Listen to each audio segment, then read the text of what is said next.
യേശുവിൽ ഏറെ സ്നേഹമുള്ളവരെ, പുതിയൊരു ദിവസം നൽകി കർത്താവ് നമ്മളെ അനുഗ്രഹിച്ചിരിക്കുകയാണ്.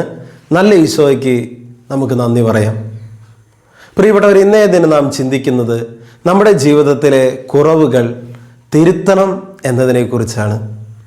വിശുദ്ധ ലൂക്കായുടെ സുവിശേഷം 18-ാം അധ്യായം 22-ാം തിരുവചനം. ധനികനായ മനുഷ്യനോട് കർത്താവ് പറയുകയാണ്, ഇനിയും നിനക്ക് ഒരു കുറവുണ്ട്.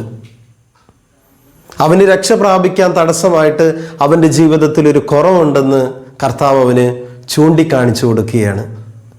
പ്രിയപ്പെട്ടവരെ, ദൈവസന്നിധിയിൽ നിന്ന് ശാന്തമായിട്ടിരുന്ന് കർത്താവിനോട് ചോദിക്കണം, കർത്താവെ, എൻ്റെ ജീവിതത്തിലെ കുറവെന്താണ്? എൻ്റെ ജീവിതത്തിൽ അനുഗ്രഹം പ്രാപിക്കാനായിട്ടുള്ള തടസ്സം എന്താണെന്ന് ഈശോയോട് ചോദിക്കണം.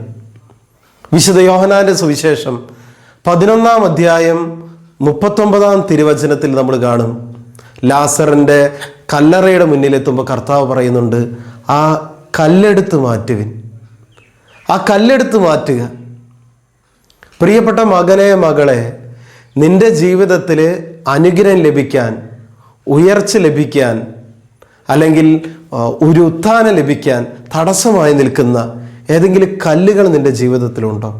ഉണ്ടെങ്കിൽ അത് മാറ്റണം. ചിലർക്കത് ഭാരമുള്ള കല്ലായിട്ട് മാറാം, വളരെ പെയിൻഫുള്ളായിട്ടൊക്കെ തോന്നാം. അതൊക്കെ എടുത്ത് മാറ്റുമ്പോൾ അത് ചിലപ്പോൾ പാപകരമായ വ്യക്തികളായിരിക്കാം, പാപകരമായ സാഹചര്യങ്ങളായിരിക്കാം, പല വസ്തുക്കളോടുള്ള അഡിക്ഷൻ ആയിരിക്കാം, അലസതയായിരിക്കാം, ദേഷ്യമായിരിക്കാം, പണത്തോടുള്ള ആസക്തിയായിരിക്കാം, മറ്റ് തഴക്ക ദോഷങ്ങളായിരിക്കാം. എന്തുമായിക്കൊള്ളട്ടെ, ദൈവത്തിൽ നിന്ന് നിനക്ക് അനുഗ്രഹം ലഭിക്കാനായിട്ട് തടസ്സമായി നിൽക്കുന്ന കല്ലെന്താണോ അത് നീ മാറ്റണം. കർത്താവ് പറയാണ്, മകനെ, മകളെ, നിനക്കൊരു കുറവുണ്ട്, അത് നീ മാറ്റണം. അത് മാറ്റിയാലാണ് അനുഗ്രഹങ്ങൾ കിട്ടുള്ളൂ. ഇപ്പോൾ പ്രിയപ്പെട്ടവരെ, ഇത്തിരി വേദനയുള്ളതാണേലും നമ്മുടെ ജീവിതത്തിലെ പാപങ്ങൾ മാറ്റുമ്പോൾ നമ്മുടെ ജീവിതത്തിൽ വലിയ അനുഗ്രഹം കിട്ടും. ചെറിയൊരു പരിശ്രമം പാപകരമായ സാഹചര്യങ്ങൾ ഉപേക്ഷിക്കാനായിട്ട് നമ്മുടെ ജീവിതത്തിൽ എടുക്കുമ്പോൾ പ്രിയപ്പെട്ടവരെ, വലിയ അനുഗ്രഹമാണ് കർത്താവ് നൽകുന്നത്. സക്കേവൂസിൻ്റെ ജീവിതം, ഒരു ചുവട് കർത്താവിങ്കിലേക്ക് സക്കേവൂസ് എടുക്കുമ്പോൾ 10 ചുവടാണ് കർത്താവ് ഇങ്ങോട്ട് എടുത്തു വയ്ക്കുന്നത്.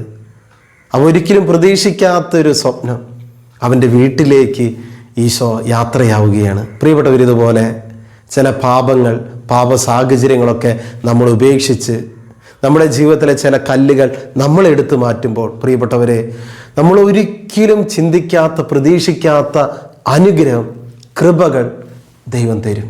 പ്രിയപ്പെട്ടവരെ, ഇന്ന് നമുക്ക് ഈശോയോട് ആത്മാർത്ഥമായിട്ട് പ്രാർത്ഥിക്കാം. ഈശോയെ, പലതരം കുറവുകൾ എൻ്റെ ജീവിതത്തിലുണ്ട്, അത് മാറ്റാനൊരു കൃപ എനിക്ക് തരണം. അത് മാറ്റാനുള്ള പരിശ്രമവും നമുക്ക് ഇന്ന് മുതൽ ആരംഭിക്കാം, പ്രാർത്ഥിക്കാം.